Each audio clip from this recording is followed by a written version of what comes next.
بودند. نزدیکان محمد علی حید معاون زندانی رئیس حزب ممنوع در تاجیکستان از احوال بد او در زندان نگرانی دارند.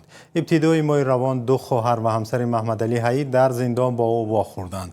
به قول آنها حید از شکنجه و شرایط بد زندان شکایت کرده است.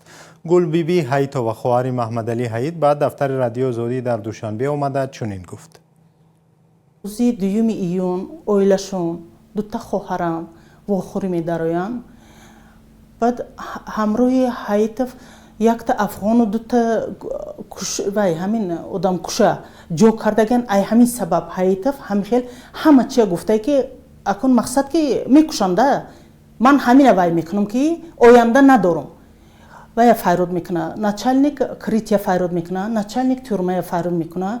در شاهدی هوایی میگه که اکم میگن که از طرف رحمانوف شمسیدین یکم موین عمرов پیش یکم موین شریف بودگی آدم همین کس انا میگن که انا من لب لوچ در بیرون بالای برف نگاه داشته و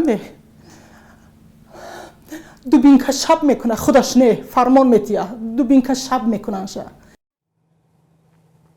در ادامه صحبت همکارانم از گلبیبی حیدتوبه پرسیدند که آیا او به کدامی از ماموران اداره زندانهای تاجیکستان درباره شکایت برادرش مراجعت کرده است؟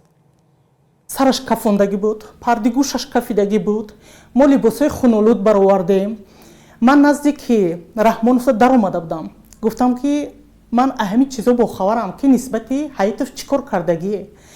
من این چیزایی که وای برآوردم من همینویا انالیزی پیشاب همین چیزا من گفتم که همین چیزا من ده هست. اگر سلوچی چیو ما اکی من میکشه من تمام جهان ده میگم که حیدتوف کشتم.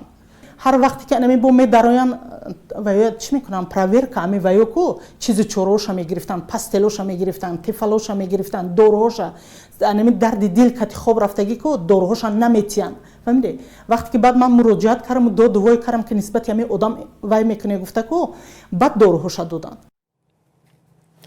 تلاش‌های ما برای گرفتن شرح رسمی از سرریاست اجرای جزای جنایتی تاجیکستان که مسئول نظارت از زندان‌ها است بی‌نتیجه بود. پیشتر وزیر عدلیه و هم سردار اداره زندان‌ها در پاسخ به شکایت‌ها از وضع محمد علی حید گفته بودند ماموران محبس نسبت به او یگان عمل غیرقانونی روا ندیدند. محمد علی حید معاون پیشین رئیس حزبی در تاجیکستان ممنوع نهضت اسلامی سال 2016 در یک مرافعه پس درهای بسته به حبس عمرباد محکوم شد. مقامات حکم دادگاه را ثابت شده می‌دانند نزدیکانش بی‌اساس و دارای انگیزه‌های سیاسی می‌حسابند.